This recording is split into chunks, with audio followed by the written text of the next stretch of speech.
It's the Real Estate Podcast, brought to you by ANZ Home Loans for financial well-beings. And welcome back to another episode of the Real Estate Breakfast. You know it, we cover the very latest in property news every morning, 7 days a week, right around Australia, and can be heard on iHeartRadio, Spotify, Apple Podcasts, as well as Amazon.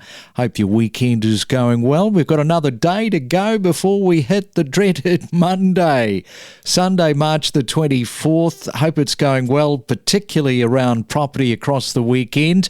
We are about to dive into the last 7 days. As always, it's always a very, very busy week from one week to the next.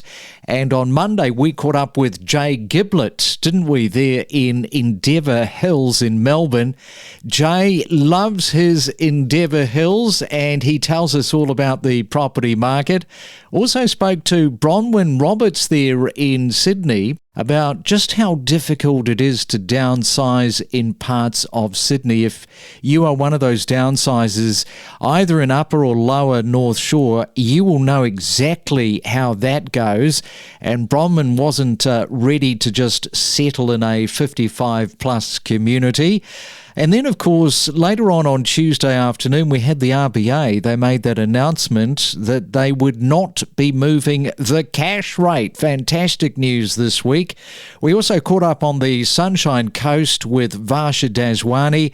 We spoke to Economist Asti Mardiasmo about the property market, particularly about first home buyers. And we look at Mackay, and we check in on Antoinette Nido to talk all things Toorak property. So that is all on the way next. Navigate the world of real estate like a pro, with expert insights, opinions and trends to up your game and knowledge when buying your next property. Yeah, well, we didn't quite get the rosy effect that you had there in Brisbane. That certainly sounds fun. We've had a lot more of a roller coaster since coming out of COVID. So, we went up by 35% initially, and we thought, things are great here, back when everyone said it was going to drop by so much. But we've had a lot of interest rate pressure, which has been affected more in Endeavour Hills. It's a blue-collar suburb, and prices have come off probably around the sort of 10-12% mark in the last 12 months since the Reserve's been sorting out what they need to with the interest rates, and that's certainly had an effect on our market, yeah. What are the various types of properties available, particularly where you are, for around that 800K that report talks about? How do they vary from suburb to suburb, which might be a little bit outside of your wheelhouse, but you can certainly talk to that for Endeavour Hills? Yeah, well, we've got quite a mix of property in Endeavour Hills. We're sort of blessed with having larger block sizes, which was certainly enjoyed by families, 10, 15 years ago, but a lot of them now are getting subdivided and cut up. So we're seeing a lot more new townhouses being built. There's quite a few larger subdivisions which have sort of, 16 to sort of 25 townhouse complexes in them as well. And there's actually a lot of knockdown rebuilds happening at the moment where people aren't doing the subdivision, they're just building their big 40, 50 square homes to enjoy the views of Endeavour Hills. But certainly, as far as the article goes about what 800,000 buys you, it certainly buys you a lot more now than what it used to. So right now within Endeavour Hills, you'd be getting a renovated 3-bed, 2-bath with 2 living areas and the double garage for that, and quite possibly into an entry-level 4-bedroom, 2-bath with the 2 living areas as well. Which is a great change for us, because if you had have gone back 12 months, it would have been something more around perhaps even a renovated 3-bed, 1-bath at that price point.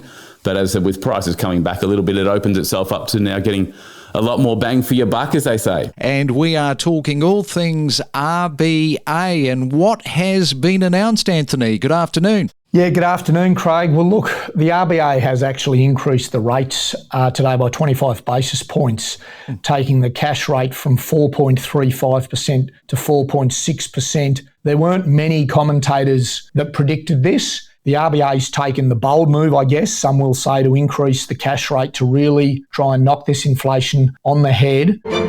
Gain insights with exclusive conversations from real estate professionals about buying, selling and investing across Australia. I'm very typical to be in big homes around the Turramurra area, but I've had 2 children fly the nest, I guess, and start their adulting lives. I've got a boy in the army and a girl that's a registered nurse, and I only have one child left at school, and it just seemed a bit empty here with that. So I decided to look for something smaller, but I wanted to stay in the area.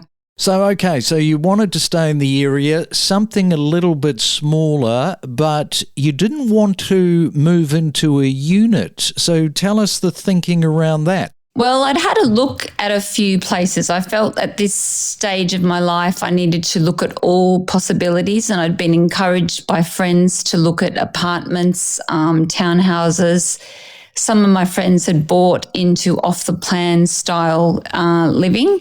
So I did investigate all those options, and also in my practice, I spoke to a lot of women about their strata issues. That really turned me off being a part of a strata, because I found a lot of women felt marginalised and a little bit bullied sometimes being in a strata building. So I was really deterred by that. And I just had a feeling I needed to still have a freestanding property. So I searched really hard and found a much smaller house on a much smaller block of land in St Ives and purchased that. So I feel very content. I think a lot of people can identify with exactly what you're saying. You also mentioned that you didn't want to live in an over 55s establishment. And I think a lot of people in this age bracket, 55s plus, it's completely different now. Like, you go back a generation or two, somebody that's 55 is a lot younger in their outview, and this can sort of seem to be a little bit too early retiree. Yes. So some places that I went to had that sort of energy around it, and I didn't feel like I was going to fit in there, because my kids and I still get rowdy. We play loud music. We've got lots of dogs. We have food. We're outdoors. We're noisy. And I just knew that I just didn't belong in that setting. I'm not ready to quieten down yet. So tell us a little bit about how difficult it was, because they are reporting that as a result of so many people deciding to cash out of larger homes, there's not enough stock in the market. So that's creating a bit of a waterfall effect for people like yourself trying to find something. I think you're correct, but if you look at the area, there's not a lot of small property. North Shore flourishes with just big old homes, or even new homes that are all massive on big blocks of land. It's not until you go right down into the lower North Shore where you start to find the smaller blocks and the smaller homes. So this is a rare find, the place I've got in St Ives. There's just not a lot of houses like it in the area. They're just traditionally much bigger homes in the upper North Shore. From the emotion of property, the economic inflation, managing your expectations, lack of stock, price growth, construction appetite, days on market. Stay informed with us and know your property. Coming back to our first home buyers, one of those areas was Mackay, located in North Queensland, of course, also known for its close connection to the Great Barrier Reef. It was all kind of on the up and up, and I think people are still moving to Mackay because of the affordability factor. Definitely. So this particular report is something that a lot of our first home buyers and investors really look forward to. Because as we know, there has been an increase in most capital cities' median house price. It is pricing out quite a lot of first home buyers and investors. And so it's providing everyone with an alternative to capital city investment or home buying. We did definitely identify Mackay as one of the top areas in Queensland last year. So who knows, it might still be one of the top selling areas for this year, or there could be other regional areas that everyone could look forward to and could invest in. Yeah, I mean, we're talking about people moving perhaps from New South Wales into Queensland, but let's not forget there are Aussies in Vietnam, in Thailand, in Indonesia, all living there with cheaper residential properties, much cheaper, and doing their work very effectively thanks to the broadband. We are seeing more and more of those type of groups and communities happening in different Southeast Asian countries or Latin American countries. We know that it's been quite a big thing in European countries for the past 10 years or so, but it's even more so now in a lot of different countries that does have a much lower living cost than us here in Australia. And they are making these communities where, there's a shared co-working space. They're supporting each other in creating content, and they are making use of the much more affordable living style. Yeah, they do that in Dubai. They're called digital nomads, and exactly to your point, the developers are actually catering for this cohort of people. So they set up all of these shared facilities, so you can buy an apartment, but maybe on level 1 there's like a business hub that people can work from. I mean, what a fantastic idea. It is, and our government is starting to head that way as well with build to rents. And that's why when the federal budget was released, there was a specific incentive for build to rents so that it can foster more investment in that particular asset class and create more of them. There has been quite a few that are successful, but mostly in Sydney and Melbourne. The federal government thinks that, it could be something that is widespread across Australia, not just in capital cities, but also in the fringe regional areas that is about an hour, 2 hours away from the capital city.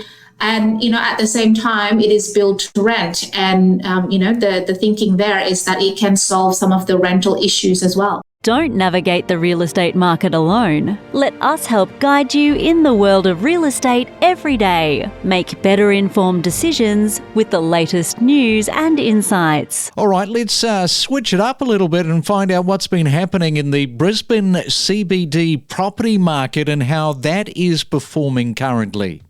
It's just crazy to see that already. So Brisbane unit prices have gone in the CBD has gone up to 14.5% in growth, and the median unit price is at 582,000, and there are about 824 units that have just recently been sold, and the median days on the market as well, Craig, is just 31 days, which is really good. Again, it comes back to the demand and supply. The demand is still really high. The stock seems to be a little bit low, but it's coming back up on track, especially in Brisbane CBD. So there are about 167 units that have been available in the past month, and there are about 5,351 active buyers just looking to buy in Brisbane CBD. In terms of the growth, it's looking really strong. And Antoinette, are there more apartments being built in Toorak? What's the situation on that? So Toorak is one of those preeminent suburbs that supports luxury apartments with rates of, 20 to 30,000 per square metre.